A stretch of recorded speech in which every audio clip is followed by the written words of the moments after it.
So, narito na si Gail Yater. Ayan, ang aking kapatid na kasalukuyan ay, ilang taon ka na nga ba? Uy, malalaman nila. Basta, lagpas na siya sa 18. Lagpas na siya sa 18. So, ang tanong ko, ano yung greatest memories or moment mo kay Papa at kay Tanmi? For me, I think yung pagiging caring, protective, and strict father sa ating lahat, magkakapatid ni Papa. Lalo na sa inyo, di ba? So, Hindi, yung moment, ano yung naalala mong moment mo kay Papa at kay Tanmi? ito kasi yon. Ang pinaka naalala ko kay Papa is yung walang pwedeng mag-away or makakapagpayak sa akin once na nandyan nasa bahay siya. Tapos, naalala ko na nung bata pa ako, hoy, napakaano ko dati, spoiled na daughter kay father. Wow. Lahat ng ano naalala ko nun, lahat ng gusto ko talagang binibigay niya. Kaya, I'm so blessed na naabutan ko pa at kahit papano, naalagaan pa ako ni Papa. Unlike kay Joy, Nami-miss mo? super! Unlike kay Joy na hindi niya na talaga nakita si Papa. Then, kay Kuya Tanli, ay tama na, wag na natin pag-usapan. Charis. Hindi, si Kuya Tanli kasi, puro lang kasi nga, sa magkakapatid talaga, ang pinaka-close ko si Kuya Manny. Then si Kuya Tanli dati, lahat pong naalala ko. So, ayun, okay naman siyang kapatid. So, I miss him. I miss you both. And I love you. O ano message mo kay Papa at kay Tanli? Ayan, dyan lang kayo. Stay lang kayo dyan. At malapit ko nang matutupad yung mga pangarap ko sa buhay. So, syempre, ang ipapahuli natin ay yung aming bunso. Hindi ko alam kung ano yung ma-share niyang memories with Papa. Kasi siya talaga yung hindi niya nakita si Papa, hindi niya nakasama. Pero syempre, ang hihingi na lang natin para kay Papa is yung message niya dito. Pero meron siyang memories with Kuya Mutanli, di ba? And magbibigay ka din ng message para kay Kuya Mutanli. Okay, go ahead. Ang memories ko kay Kuya Tanli, lagi niya akong binibigyan ng pagkain. Tapos lagi niya akong binibigyan ng baon pag pumapasok kami sa school. Tapos, ayun lang. Anong message mo kay Kuya Mutanli? Sana buhay pa siya. Pero kung hindi, kung yung buhay pa si Kuya Tanli, sana marami pang banding together, ganun. Memories with family. Yun lang. That's kay Papa.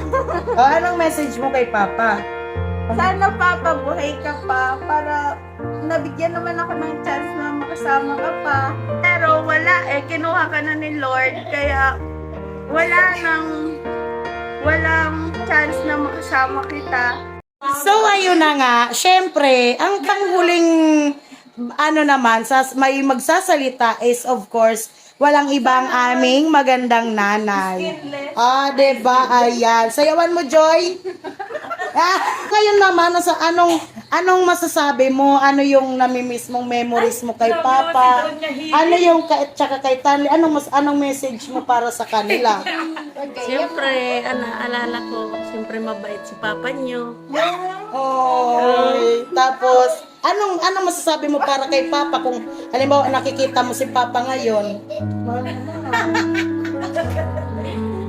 Anong message mo kay Papa kung halimbawa nandito siya ngayon nakikinig sa'yo? Siyempre, mahal ko si Papa niyo.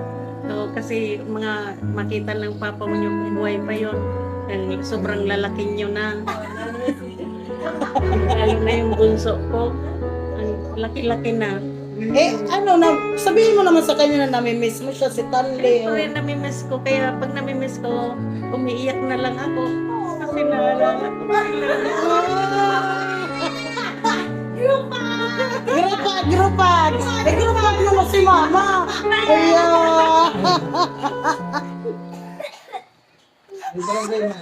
Meron pala kaming audience sa taas nakikinig sa aming mga pa-video. Kumusta naman? Okay ba kayo dyan? Okay lang. So, ayun naman, nagbigay na yung mga kapatid ko ng mga memories and message nila kay Papa at sa kapatid ko. So, it's time for me to share my memories and my message to Papa and Tanli. Ayan, so ayun na nga, ang memories ko sa kapatid ko is, siya yung kasama ko talaga. Nung lumuwas na ako ng Maynila, nagkaroon kami ng pinagkakabalahan, yung bakery, ganyan, ang kapartner talaga namin mag-asawa is si Tanli. Si Tanli talaga yung sumama sa akin, si Tanli talaga yung nakaramdam na yung umalalay sa akin nung manganganak ako, siya yung tumulong sa amin mag-asawa. As in, siya din yung close na close sa panganay ko. As in, alagang-alaga niya yung panganay ko. Si Ate Flynn, as in, mahal na mahal niya. Siya yung, as in, hindi niya pinapaapak sa sahig yung anak ko dahil lagi niyang karga. As in, love na love niya si Ate Flynn. And, basta, hanggang sa yung moment na napansin na nga namin na meron na siyang karamdaman, ayun, sinasamahan ko siya sa kanyang mga check-ups, ayan, and unang sabi niya lang sa akin, naaalala ko doon is, ate siguro, hindi na ako makakabalik ng Bulacan. Yun lang yung sinabi niya sa akin, tapos, yun yung last na niyakap niya ako, yun na pala yung last namin na magkasama kami together. And then si Papa naman, madaming memories kasi sabi nga ng kapatid ko ni Yayin, si Papa yung naka-focus sa amin when it comes to education. Si Papa talaga yung klase ng tatay na dapat, eto ganyan, nag-review ka, magbasa ka. Alam mo yung kahit dictionary, kailangan basahin ko yon, kailangan aralin ko yung dictionary, and kailangan magbasa ako ng Bible, kailangan mag-pray ako pagising, bago matulog, bago kumain, kailangan magsimba kami every Sunday, yung ganon, and siya din yung dahilan kung bakit hindi ako nagkaroon ng mga puppy love. As in, wala akong ganto ganyan nung high school. Kasi nga, napaka-strict ni Papa. Ganon. As in, ganong level. Basta ang daming memories namin na baon-baon ko. Ang dami kong gustong i-share, kaya lang hindi aabutin ng oras. Kaya naman, a message ko kay Papa at kay Tanli, yun nga, Tanli, sana ngayon na, alam mo, yung nagbago na yung ikot ng mundo, nagbago na din yung pamumuhay natin. Sana nandito kayo ni Papa para naman kasama namin kayo sa mga gatherings, kasama namin kayo sa pamamasyal, kasama namin kayo sa mga kain sa labas na hindi natin na-experience noon.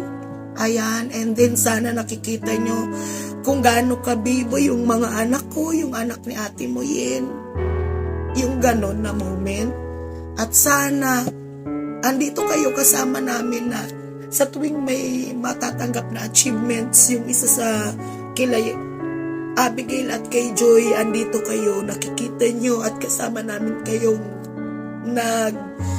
tumatanggap ng mga blessings. Kaya lang, hindi tayo nagkaroon ng chance na hanggang ngayon magkakasama, pero alam namin na ginaguide nyo kami, alam namin na pinoprotektahan nyo kami sa inyong mga pamamaraan. Ayan, so, ayun na nga Papa, hindi ka naman, kumbaga, kahit wala na kayo, kahit wala ka na Papa, ayan, pinagpapatuloy namin yung buhay at gusto namin mas ma-improve pa namin ang mga sarili namin, lalong-lalo na sa mga binubuo naming pamilya. At huwag kang mag-alala dahil yung ching-ching mo is patuloy pa din nakasupport kay Mama at sa mga kapatid ko at hindi ko binabali yung promise ko na yun. Hanggat nabubuhay ako, Papa, I will protect and I will support sa mga kapatid ko, lalong-lalo na kay Mama. Yun yung promise na hindi ko puputulin. Papa, alam mo yan. And ayun na nga, we missed you so much, Papa and Tanli, and alam nyo kung gaano namin kayo kamahal. Ayan, so, sobra-sobra na namin kayong namimiss. And sana kung nasan man kayo ngayon, nakikita nyo kami na unting-unting nagiging okay ang lahat, and may nadadagdag sa family kasi nga si Yayin, dalawa ng anak niya, bibong-bibo si Caleb, napakaganda ni Scarlett na nagsisimula ng magsalita, nagsisimula ng ipakita yung mga bibo moments niya, and of course anak ko naman si Ate Flen at si Fiona, na talaga namang magiging proud ka sa kanila. So, hanggang dito na lang. Maraming salamat. Ayan.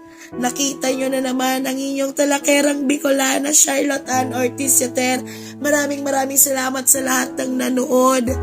Ayan. So, sana mag-iingat po ang lahat. And I love you all.